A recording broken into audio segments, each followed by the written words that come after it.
Good evening everyone, रट्टा fry channel में आप सभी का स्वागत है। आज की जो क्लास है वो थोड़ी सी इंपॉर्टेंट है, बहुत ही मसालेदार होने वाली है, बहुत ही इंपॉर्टेंट होने वाली है। जैसे जब हमारा कोई काम, जैसे मान लो कि हम ऐसी स्थिति पे है जहां से इम्पॉसिबल होता है कोई काम करना, तो हम क्या बोलते हैं, भगवान ऐसा जादू कर दे, भगवान ऐसी शक्ति दे दे, ऐसी पावर दे दे कि ये काम हो जाए। तो ये आज की क्लास है, वो पावर है ऐसे स्टूडेंट्स के लिए जिन्होंने पढ़ाई नहीं की, जिन्होंने स्टडी नहीं की, 1 महीने में एग्जाम है और उनको बिल्कुल भी कुछ भी नहीं आता है, उन्होंने बुक भी नहीं खोली इग्नू की जो उनका सिलेबस है। ठीक है, तो अब वो तैयारी कैसे करें, प्रिपेयर कैसे करें। तो वो क्या करते हैं, जब 1 महीना बचता है जाते हैं यूट्यूब पे वीडियो सर्च करते हैं, बहुत सारी वीडियोस आती हैं, उन पर बताते हैं कुछ लोग कि प्रीवियस ईयर के पेपर कर लो, सॉल्व कर लो, 100% मार्क्स आएंगे। वो बंदे इसको ही करते हैं, प्रीवियस ईयर के पेपर्स को लेके बैठ जाते हैं, उनको अच्छे से एनालाइज करते हैं, लेकिन फिर भी मार्क्स नहीं आते, उनको इसमें से कोई क्वेश्चंस नहीं मिलता। ठीक है, फिर वो क्या होता है, डिसअपॉइंट हो जाते हैं और उनका रिजल्ट कैसा होता है, डाउन हो जाता है। देखो सिंपल सा है, अब आप उसे नहीं कोस सकते जिसने बोला है प्रीवियस ईयर के पेपर सॉल्व करो। आप जाके कमेंट कर सकते हो भाई पेपर में नहीं आया था, उसकी गलती नहीं है। आपको अपनी स्ट्रेटजी बनानी है, एग्जाम आपका है, आपको बनाना है। तो मैं आपको बताने वाला हूं कि कौन कौन सी बात है, कौन कौन सी चीज है, कैसे पढ़ना है कि आप इग्नू की एग्जाम को अच्छे से दे सको, अच्छे से प्रिपेयर कर सको विद इन 1 मंथ। मैं अपनी बात करूं तो मैं भी इग्नू बीकॉम जी का स्टूडेंट हूं, मैंने भी एग्जाम्स दी हैं। लॉकडाउन के बाद जब हमारे पेपर्स हुए थे, बिल्कुल टाइम नहीं था, बुक्स भी नहीं आई थी, बुक्स आई एग्जाम से 3 दिन पहले स्टडी करना शुरू किया था। ठीक है, बहुत अच्छे एग्जाम्स हुए, मतलब खुद पढ़ा, दोस्तों को भी पढ़ाया, नोट्स प्रोवाइड किए बना बना के। अब इसके पीछे स्ट्रेटजी क्या होती है, हमें इग्नू के लिए कैसे पढ़ना पड़ता है, पेपर में क्या क्या आता है, वो एग्जामिनर क्या क्या पूछ सकता है, हर एक चीज पर बात करने वाले हैं आज की वीडियो में। ठीक है, बहुत ही अच्छी वीडियो होने वाली है आपके लिए, बहुत ही इंपॉर्टेंट वीडियो है। मैं इस वीडियो को लाना नहीं चाहता था, लेकिन मुझे लगा कि जो स्टूडेंट्स हैं, स्टडी कर रहे हैं, उनको ये वीडियो मतलब ये स्ट्रेटजी बतानी चाहिए जिससे कि उनके अच्छी मार्क्स आ सकें। तो आप सभी के लिए, आपकी हेल्प के लिए मैं आज आपके सामने हूं, कुछ पॉइंट्स को लेकर जिन पर हम बात करने वाले हैं कि आप इग्नू की प्रिपरेशन, तैयारी कैसे कर सकते हैं। ठीक है, तो पहली जो मैं सबसे बड़ी बात बताऊं, मैंने आपसे क्या कहा कि हम लोग ओपन से स्टडी करते हैं, मींस कॉलेज से हमारा कोई रिश्ता नहीं रहता। बहुत सारे लोग होते हैं मेरे जैसे जिन्होंने कॉलेज का मुंह तक नहीं देखा होता है, मतलब कि ऑनलाइन सबमिशन एग्जाम फॉर्म का, ऑनलाइन असाइनमेंट सबमिशन, मतलब कि कॉलेज का एक बार भी फेस नहीं देखा, अभी तक नहीं देखा। ठीक है, तो आज हम बात करते हैं कि ऐसे स्टूडेंट्स जो कॉलेज नहीं गए, या फिर ऐसे स्टूडेंट जिन्होंने बुक नहीं खोली, वो किसी और की तैयारी करते हैं, like UPSC, like railways, like SSC या बैंकिंग। उनका बैकग्राउंड होता है जैसे कॉमर्स का, तो उन्होंने बीकॉम कर लिया। ठीक है, लेकिन तैयारी किसी और की कर रहे हैं, इससे उनका कोई संबंध नहीं है, लेकिन एग्जाम तो देनी पड़ेगी और मार्क्स तो लाने ही है। अब ऐसा क्या करें, ऐसा क्या जादू हो जाए कि पास हो जाए। हमें सिर्फ किससे मतलब होता है, पास होने से। अब देखो आपको सिंपल सा बताता हूं, इग्नू वाले जो भी स्टाफ है उनको पता है कि 90% से ज्यादा स्टूडेंट्स कॉलेज नहीं आते, उनकी पढ़ाई अच्छी नहीं होती है। ठीक है, बुक हार्ड होती है, अगर बुक की बात करूं तो हार्ड होता है, सिलेबस भी टफ होता है, लेकिन आपको पढ़ना है बेसिक। मैंने क्या कहा, आपको बेसिक पढ़ना है। बेसिक क्यों पढ़ना है, बेसिक इसलिए पढ़ना है क्योंकि इग्नू स्टाफ जानता है कि बच्चे अच्छे से पढ़ाई करके नहीं आते, वो कहीं और पढ़ाई करते हैं, तो उसी हिसाब की वो क्वेश्चंस देते हैं। मेरी बात ध्यान से सुनना, उनको पता है कि बच्चे बाहर से पढ़ाई करके आते हैं, मतलब कि वो एग्जाम टाइम में पढ़ाई करते हैं, तो उसी हिसाब से क्वेश्चन देते हैं। अगर आपको बेसिक नॉलेज है, अगर आपको सब्जेक्ट की बेसिक नॉलेज, आप अच्छे मार्क्स ला सकते हो, आप पास हो सकते हो। पहली बात मैंने क्या कहा कि 1 साल की पढ़ाई आप 1 महीने में कर रहे हो, तो आपको जस्ट बेसिक नॉलेज चाहिए। आप चाहो कि आप उसमें पीएचडी कर लो, या 100% मार्क्स लाने के लिए बैठे हो कि भाई मैं तो टॉपर रहा हूं स्कूल टाइम में, मुझे इसमें भी 100% मार्क्स लाने हैं। कोई भी कितना भी बड़ा, कितना भी तोप इंसान हो, वो 100% मार्क्स नहीं ला सकता 1 साल की जो स्टडी है और 1 महीने में करने पर। मैंने क्या कहा, जब 1 साल की स्टडी 1 महीने में हो जाती, तो कॉलेज वाले बेवकूफ नहीं है कि 1 महीने की स्टडी के लिए 1 साल दें। बात समझ में आ रही है, या फिर जो हमारा एजुकेशन सिस्टम है बेवकूफ नहीं है, जब 1 साल की पढ़ाई 1 महीने में हो सकती है, तो आपको 1 साल क्यों देंगे। बात समझ में आ रही है, तो 1 साल की पढ़ाई अगर 1 साल में करोगे तभी 100% मार्क्स आ सकते हैं। हमको क्या करना है, हमको सिर्फ अच्छे मार्क्स लाने हैं, लाइक 60 से 70%, 70 से 75%। 75% से ऊपर मैं बात नहीं करने वाला, 75% से ऊपर बात नहीं करने वाला, 80 तक जा सकते हो। कुछ लोग होते हैं कि 3 दिन में 100% मार्क्स, कुछ लोग होते हैं 90% मार्क्स, ऐसा पॉसिबल नहीं है। आप भी जानते हो, हम भी जानते हैं। फिर सर किन बातों का ध्यान रखें, कैसे हम स्टडी करें, तो मैंने क्या बोला कि आपको बेसिक पढ़ना है। मैंने क्या बोला, आपको क्या करना है, बेसिक पढ़ना है। बेसिक में सर हम क्या पढ़ सकते हैं, देखो जब हम अपनी यूनिट खोलते हैं, ब्लॉक खोलते हैं, यूनिट में जब हम उसको पढ़ना स्टार्ट करते हैं, उससे पहले ऑब्जेक्टिव्स दिए जाते हैं कि हमें किन किन मुद्दों पर पढ़ना है, किन किन बातों पर पढ़ना है। अब आप क्या करो, उन हर एक टॉपिक को पहले पढ़ लो कि टॉपिक क्या क्या है। ठीक है। अगर आपको डीपली नहीं पढ़ना, आपको सिर्फ चाहिए कि मैं इसी में से पढ़ लूं, तो आप क्या करो, उन टॉपिक को जाकर स्टडी करो किसी और सोर्स से। मैंने क्या कहा, जैसे उसमें लिखा हुआ है, जैसे मैं अभी इंडियन इकोनॉमी क्लास ले रहा हूं, उसमें लिखा हुआ है इकोनॉमिक डेवलपमेंट एक टॉपिक पढ़ना है, तो आप क्या करो, इसको जाओ यूट्यूब पे देखो, वीडियोस पड़ी हुई हैं, सिर्फ इकोनॉमिक डेवलपमेंट की देखो वीडियोस, बुक में है क्या नहीं है फर्क नहीं पड़ता। आपका जो क्वेश्चन आएगा वो आएगा इकोनॉमिक डेवलपमेंट किसे कहते हैं। आप उसमें बुक वाला लिख के आओगे तब भी मार्क्स मिलेंगे, आप उसमें लिख के आओगे कोई बाहर का अपने मन का लिख के आओगे तब भी मार्क्स मिलेंगे।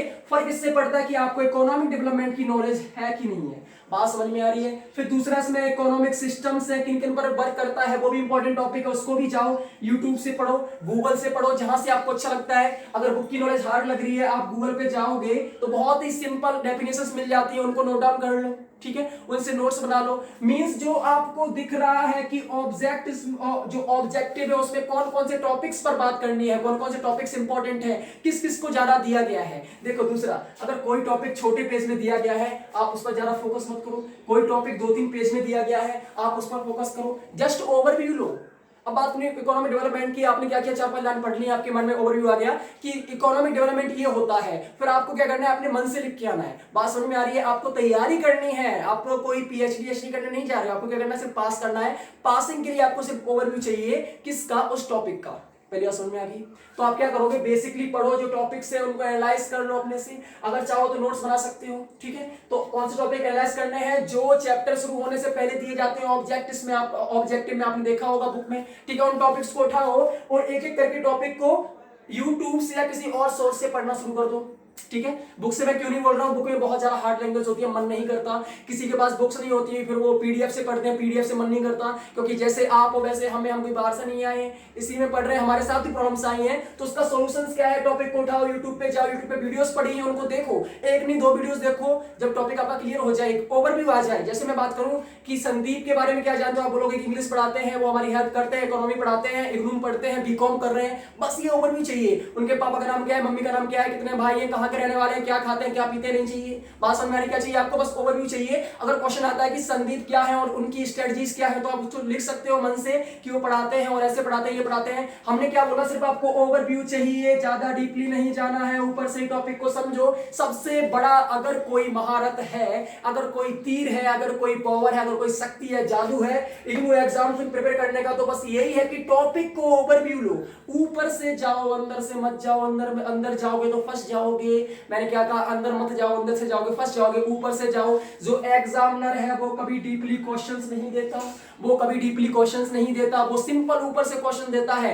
ऐसे क्वेश्चन जो इंपॉर्टेंट होते हैं, जो बच्चे को पता होते हैं, नॉर्मली किसी भी इंसान को जिसने उस बुक को उठा के देखा है, उसके माइंड में नॉलेज होती है, वैसे ही क्वेश्चंस आपको जो एग्जामिनर है वो देता है, ठीक है। हमारे बारे में सोच के देता है, क्योंकि उसको पता है हमने इतनी पढ़ाई नहीं की। तो पहला क्या है, बेसिक से पढ़ो, जो टॉपिक्स ऑब्जेक्टिव दिए गए उनको उठाओ, उनको यूट्यूब से पढ़ो जाके, और गूगल पे सर्च कर लो, जहां से आपको अच्छा लगता है, समझ में आता है, वहां से पढ़ो, और फिर देखना कि आपका कितना अच्छे से वो यूनिट कवर होता है। सही होगी एक बात। दूसरी बात क्या है, इंपॉर्टेंट नोट्स कैसे बनाए, क्वेश्चंस कैसे पता करें, इंपॉर्टेंट कौन कौन से हैं।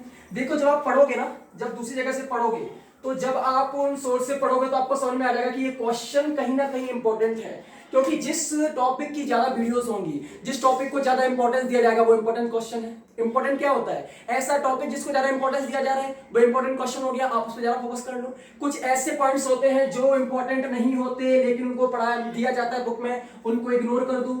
बात समझ में आ रही है, क्योंकि आपको 9 क्वेश्चन दिए जाते हैं, जस्ट 5 अटेम्प्ट करने हैं। 4 क्वेश्चन आपको फ्री के मिलते हैं, आपको बस 5 करने, 9 के 9 नहीं करने हैं। अब जो 4 क्वेश्चन आपके आएंगे वो वैसे आएंगे जो इंपॉर्टेंट नहीं है या डीपली दे देगा हमें, मतलब किससे, सिर्फ 5 क्वेश्चन से है। तो जब भी नोट्स मेकिंग करते हो, आप बिल्कुल सिंपल लैंग्वेज का यूज करो, बुक से नोट्स मत बनाओ, मैं पहले बोल रहा हूं, बुक से नोट्स मत बनाओ। अपना क्या करो, जो भी टॉपिक है गूगल पे जाओ, गूगल पे बहुत सारी डेफिनेशंस आ जाती हैं, ऊपर कोई सेट आएगी उसको खोल लो, उसमें समझ में नहीं आ रहा तो नीचे जब जाते हैं तो नीचे 4-5 लिखे होते हैं, उसी के मतलब जैसे नीचे जाओगे तो 4-5 क्वेश्चन टाइप में लिखा होता है, उनमें से किसी को एक को खोलो, या फिर आप ऊपर डाल दो कि जैसे टॉपिक है Indian economy in simple words, तो वहां पे लिख के आ जाएगा सिंपल वर्ड्स में, लाइक 10th 11th 12th की जो डेफिनेशन है। अब आप बीकॉम कर रहे हो चाहे कुछ भी कर रहे हो, डेफिनेशन सबकी सेम रहती है। अगर क्लास 5th में डॉग मीन्स कुत्ता होता है तो बीकॉम में डॉग मीन्स कुत्ता होगा। बात समझ में आ रही है। लेकिन यहाँ पे कुछ साइंटिफिक रूल दे दिए जाएंगे, साइंटिफिक उसके नाम दे दिए जाएंगे, बात अलग है। लेकिन लेकिन हमें बेसिक पढ़ना है, मैंने क्या कहा ओवरव्यू लेना है,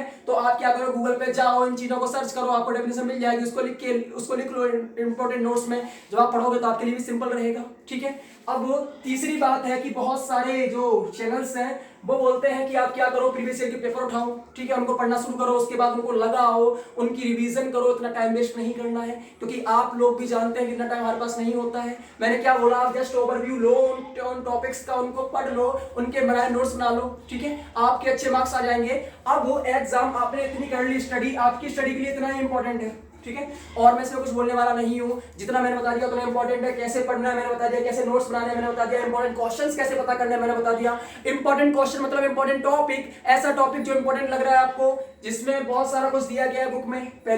पहला जानने का तरीका कि बुक में बहुत ज्यादा दिया गया तो इंपॉर्टेंट हो गया। दूसरा, जब आप अलग सोर्सेज पे जाते हो, यूट्यूब पे जाते हो, तो उसकी बहुत सारी वीडियोस होती हैं, ठीक है, तो इंपॉर्टेंट हो गया। बात समझ में आ रही है? उन्हीं टॉपिक पे एग्जामिनर क्वेश्चंस देता है, इंपॉर्टेंट टॉपिक्स पे एग्जामिनर क्वेश्चन देता है। अब बात करते हैं हम देखिए कि एग्जाम देते टाइम पेपर को कैसे लिखा जाए। ये तो बात होगी स्टडी की। अब ये आपने पूरा कर लिया, स्टडी कर ली, लेकिन सबसे बड़ी बात क्या है, एग्जाम में लिखे कैसे? आपको आता पूरा एग्जाम लिखना नहीं आ रहा, आप एग्जाम में लिख नहीं पा रहे हो, क्या फायदा है? मार्क्स मिलने वाले नहीं है। हमारा काम क्या है, मार्क्स स्कोर करने हैं, ठीक है। तो एग्जाम में कैसे लिखें, उसके लिए कैसे लिखना पड़ता है, तो उसकी हम बात करें तो एग्जाम में ध्यान रखना कि अगर आपको 5 क्वेश्चन करने हैं, एक क्वेश्चन 20 मार्क का होता है। मैंने क्या कहा, एक क्वेश्चन 20 मार्क का होता है। अगर आपको डीपली नॉलेज है, अगर आपको बहुत ज्यादा नॉलेज है और आप चाह रहे हो कि मुझे पूरा पता है, क्वेश्चन अच्छे से मैंने तैयारी की है, तो मैं उतना ही लिखूंगा जितने में मार्क्स चाहिए। मैंने क्या कहा कि कुछ लोग होते हैं वो बोलते हैं कि मुझे पूरा पता है, अब मैं 20 मार्क्स का क्वेश्चन उतना लिख के आऊंगा जितना मुझे मार्क्स मिल जाएंगे। तो मैं आपको बता दूं कि 95% ऐसे कॉलेजेस हैं जहां पर कॉपी को देखा भी नहीं जाता, जहां पे कॉपी को एनालाइज भी नहीं किया जाता, सिंपल मार्क्स दिए जाते हैं कि आपने कितना लिखा है, क्योंकि इतने सारे स्टूडेंट्स होते हैं। अगर मैं इग्नू की बात करूं तो इग्नू में एनरोल्ड होने वाले, एडमिशन लेने वाले विश्व की सबसे बड़ी विश्वविद्यालय है। ये आपको ही पता है, हमको ही पता है कि कितने स्टूडेंट्स में पढ़ते हैं। अब उन स्टूडेंट्स की कॉपी चेक करने के लिए टाइम लगता है, इसलिए हमारा रिजल्ट बहुत ज्यादा वैसे पीछे जाता है। 2-3 महीने में एक सब्जेक्ट के मार्क्स आ पाते हैं। तो हमें क्या करना है कि हमें डीपली नॉलेज तो लेनी नहीं है, क्योंकि डीपली नॉलेज यहाँ पे काम नहीं आने वाली। मैंने कहा डीपली मत जाना, क्योंकि काम नहीं आने वाला। आपको जस्ट सिंपल नॉलेज चाहिए और दूसरा राइटिंग स्किल्स चाहिए। देखो सिंपल सा है, 20 मार्क का क्वेश्चन है, कम से कम 4 पेज भर के आओ। कम से कम 4 बोला मैंने, कितने? 4 पेज भर के आओ। मतलब 5 4 26 की जो हमारी वो आती है पेपर सीट, उसमें 20 पेज तो भरे होने चाहिए, ठीक है। अगर आप 20 पेज भर के आ गए, आपने 5 क्वेश्चन अटेम्प्ट कर दिए, तो मैं आपको गारंटी देता हूं 50 से 60% आपके मार्क्स कंफर्म है। आपके मार्क्स कंफर्म है। बस थोड़ा सा ओवरव्यू रखो, उसको बस जो भी मन में आ रहा लिख के आ जाओ यार। इतना तो नॉलेज हमें होता है, सिंपल बेसिक टर्म्स आते हैं। पॉवर्टी क्या होती है, उसमें क्या पढ़ना है, गरीबी क्या होती है आपको नहीं पता, गरीबी क्या होती है बहुत छोटे से देखते आ रहे हैं, अपने समाज में देखते आ रहे हैं, उसको लिख के आ जाओ। कोई कहानी लिख के आ जाओ कि ये कैसे गरीबी का गुजारा होता है, आपको मार्क्स मिलेंगे। आप उसमें पॉवर्टी का पूरा अगर बुक्का छाप के आ रहे हो, पूरा बुक्का छाप के आ रहे हो, तब भी आपको वही मार्क्स मिलने वाले हैं। और आप ओवरव्यू लिख के आ रहे हो, तब भी आपको वही मार्क्स मिलने वाले हैं। मेहनत करनी है तब भी मार्क्स उतने हैं, मेहनत नहीं करनी तब भी मार्क्स उतने हैं। तो मेहनत ना करने में फायदा है। बात समझ में आ रही है? क्योंकि हमें सिर्फ पासिंग मार्क्स चाहिए, हमें बस ग्रेजुएशन पास करना है। तो ये हो गया हमारी स्टडी किसकी, एग्जाम की। आपको लिख के आना पड़ेगा, क्वेश्चन छोड़ के मत आना, क्वेश्चन छोड़ के मत आना। क्वेश्चन अटेम्प्ट करके आओगे तो मार्क्स मिलने के चांसेस हैं, क्वेश्चन छोड़ के आए तो मार्क्स मिलने के चांसेस नहीं है। मेरी बात ध्यान समझना, अगर आप क्वेश्चन लिख के आए तो मार्क्स मिलने के चांसेस हैं, लेकिन क्वेश्चन नहीं लिख के आए, अगर आंसर नहीं लिख के आए तो मार्क्स मिलने के चांसेस नहीं है। तो क्वेश्चन छोड़ के मत आना, 5 है तो 5 करके आना, ठीक है। घबराना मत, जो आपको पता है लिख के आ जाओ। बस इतनी सी स्ट्रेटजी, एक्स्ट्रा कुछ नहीं है आपकी इग्नू एग्जामिनेशन के लिए। गुमराह मत होइए। आप क्या करो, बुक उठाओ, इंपॉर्टेंट टॉपिक्स को पकड़ो। इंपॉर्टेंट टॉपिक मतलब जो ऑब्जेक्टिव्स दिए गए हैं कि हमें यूनिट में क्या क्या पढ़ना है, उनको पकड़ो, उनके ऊपर ओवरव्यू लो। डीपली मत जाओ। अगर फिर भी चाहते हो तो अंदर जाके देख लो कि उसमें क्या क्या दिया है, ड्रॉबैक्स दिए गए, एडवांटेज दिए गए, वो है कि नहीं है, उनको पढ़ लो। अब दूसरा जो सबसे इंपॉर्टेंट है, अब बात हम कर रहे हैं, जैसे हम बात करें बीए की, जो बीए के स्टूडेंट्स हैं, ठीक है, उनके लिए तो कुछ भी ज्यादा प्रॉब्लम्स नहीं आती, क्योंकि थ्योरी पेपर रहता है। लेकिन बीकॉम वाले कुछ अकाउंटिंग के पेपर्स होते हैं, इकोनॉमिक्स के पेपर होते हैं, उसमें प्रैक्टिकल क्वेश्चंस भी होते हैं। अब सर क्या हमें प्रैक्टिकल क्वेश्चंस पढ़ना इंपॉर्टेंट है क्या? मैं आपसे पूछूं कि अगर मैं प्रैक्टिकल की बात करूं, उसमें क्या आता है, कैलकुलेशन आता है। और कैलकुलेशन के लिए सबसे इंपॉर्टेंट क्या है, आपको रूल्स पता होने चाहिए, आपको जो उसके फॉर्मूलाज हैं वो पता होने चाहिए। अब मैं सिंपल सी बात करूं कि आपने बुक नहीं पकड़ी और एक महीने में आप रूल्स और फॉर्मूलेस याद कर लो और प्रैक्टिकल क्वेश्चंस को, जो प्रैक्टिकल क्वेश्चंस उनको करना शुरू कर दो, कितने परसेंट चांस है? आप बोलोगे सर 5% भी चांस नहीं है। देखो ये सिंपल सी बात है यार, प्रैक्टिकली क्या चाहिए आपको? रूल्स चाहिए और फॉर्मूले चाहिए। अब आपको रूल्स और फॉर्मूले नहीं पता है, प्रैक्टिकल क्वेश्चन कर नहीं पाओगे। अब जो बुक में दिए गए हैं 4-5 क्वेश्चन अगर वो सेम टू सेम आ जाते हैं तब तो बड़ी खुशी की बात है, रट लो उनको एक दो बार लगा लो, आपका हो जाएगा। लेकिन बुक में से सेम क्वेश्चन मिलते नहीं है, बाहर से आते हैं। अब बाहर से कोई क्वेश्चन आता है तो आपको डीपली नॉलेज चाहिए कि नहीं चाहिए? आप बोलोगे सच चाहिए, एक टर्म की नॉलेज चाहिए, ठीक है। अब इतना टाइम यहाँ पे वेस्ट करने से अच्छा है अगर आपके 9 क्वेश्चन है, 9 में से 5 या 6 क्वेश्चन थ्योरी के आपको मिल ही जाते हैं। मैंने क्या कहा? अगर एग्जाम में 9 क्वेश्चन आते हैं तो आपको 6 क्वेश्चन देखने को मिलते हैं थ्योरी के, मतलब 5 से नीचे जाओगे नहीं, 5 से नीचे तो आपका जाना है नहीं। और कोई कंपलसरी भी नहीं होता कि आपको प्रैक्टिस जो वैसा क्वेश्चन है न्यूमेरिकल वो करना ही करना है। बात समझ न्यूमेरिकल क्वेश्चन करना ही करना है, कोई कंपलसरी भी नहीं होता। मतलब कि आपको 6 क्वेश्चन थ्योरी के मिल रहे हैं तो थ्योरी पे फोकस करो ना, क्यों जाना न्यूमेरिकल्स पे? क्या इसको करना इंपॉर्टेंट है? या से कोई आपकी अच्छी दोस्ती है कि न्यूमेरिकल करके ही रहूंगा मैं, बिना न्यूमेरिकल के हम चल नहीं सकते। एग्जाम अगर पास करना है तो न्यूमेरिकल को साथ लेकर चलेंगे, ये दोस्ती हम नहीं तोड़ेंगे। इसकी दोस्ती है क्या? अगर थ्योरी से आपको मार्क्स मिल रहे हैं, इसमें कम मेहनत करनी पड़ रही है तो उसको करो ना, इसमें क्यों फंसे हो? न्यूमेरिकल से फोकस मत करो। अगर आप बेसिकली पढ़ रहे हो, बीकॉम की आपने तैयारी की है, स्कूल जा रहे हो तो अच्छी बात है। अगर आप स्कूल नहीं जा रहे हो, आप 1 महीने पढ़ने वाले हो या फिर एग्जाम से पहले पढ़ने वाले हो, तो न्यूमेरिकल्स पे ध्यान मत देना। मैंने बिल्कुल ध्यान नहीं दिया न्यूमेरिकल्स पे, क्योंकि मुझे पता है थ्योरी में क्वेश्चन 6 आते हैं। अब मैं न्यूमेरिकल्स पे ध्यान दूं या थ्योरी का ओवरव्यू ले लूं, डिपेंड उसी पे करता है। न्यूमेरिकल में आपको डीपली पढ़ना पड़ेगा, थ्योरी में आपको ओवरव्यू लेना पड़ेगा। सिंपल सा पता होना चाहिए कि टॉपिक क्या कहना चाहता है। बात समझ में आ रही है? तो न्यूमेरिकल्स पे तो ध्यान देना ही मत, न्यूमेरिकल्स को हटा दो। थ्योरी पर ध्यान दो, जितने थ्योरी के क्वेश्चन से इंपॉर्टेंट लग रहे हैं उन पे ध्यान दो। न्यूमेरिकल पे ध्यान दोगे गड्ढे में जाओगे। बात समझ में आ रही है? नहीं तो करके देख लो, आप करके देख लो, समझ में आ जाएगा, ठीक है। तो यही मेरी स्ट्रेटजी थी इग्नू की एग्जामिनेशन के लिए प्रिपेयर करने के लिए। आई थिंक आपको बहुत सारी चीजें बेनिफिशियल लगी होंगी। आपके जैसा मैं हूं, मैंने भी एग्जाम दी है, मैंने कोई मसला नहीं लगाया इसमें, जो था मैंने आपको बता दिया। और इवन मैंने कुछ इंपॉर्टेंट क्वेश्चन भी प्रोवाइड किए थे खुद की प्रिपरेशन के टाइम, तो उन क्वेश्चन में से आया था। मेरा टारगेट था कि मैं 10 से 12 क्वेश्चन लिखता था, ठीक है। इंपॉर्टेंट पढ़ने के बाद, नोट्स बनाने के बाद उनमें से 5 से 6 क्वेश्चन तो आते ही आते थे। 1-2 एग्जाम की बात नहीं कर रहा हूं मैं, मोस्टली एग्जाम की बात कर रहा हूं कि 5 से 6 क्वेश्चन आए हैं। कुछ क्वेश्चन ऐसे थे डायरेक्टली आते थे, ठीक है। तो जब आप अच्छे से ओवरव्यू लेके स्टडी करोगे तो आप पेपर को एनालाइज कर सकते हो कि क्या क्या पूछ सकता है। मेरी बात समझ में आ गई? तो बस इग्नू के स्टूडेंट्स के लिए अगर रिलीफ चाहिए, अगर आपको चाहिए कि मैं आराम से पढ़ लूं, कोई ज्यादा प्रॉब्लम ना करनी पड़े, ज्यादा ना पढ़ना पड़े और अच्छे मार्क्स आ जाए, लाइक 60-70% के बीच में आ जाए, 70-75 के बीच में आ जाए, मैं उससे ऊपर की बात नहीं कर रहा हूं, क्योंकि मैं आपको झूठ नहीं बोल रहा हूं, जो है वो दिखा रहा हूं। मैं बोल दूं 90% आ जाए, 90% मेरे नहीं आए हैं तो आपकी मैं कैसे गारंटी दे दूं आप क्या जाएंगे? समझ में आ रही है? तो बस वही बता रहा हूं, जो आप अच्छे से एग्जाम प्रिपेयर करके आप एग्जाम दे सको, ठीक है। ऑल द बेस्ट आपकी एग्जाम्स के लिए। इन पर फोकस करना, देखना आपका रिजल्ट अच्छा जाएगा। Thank you.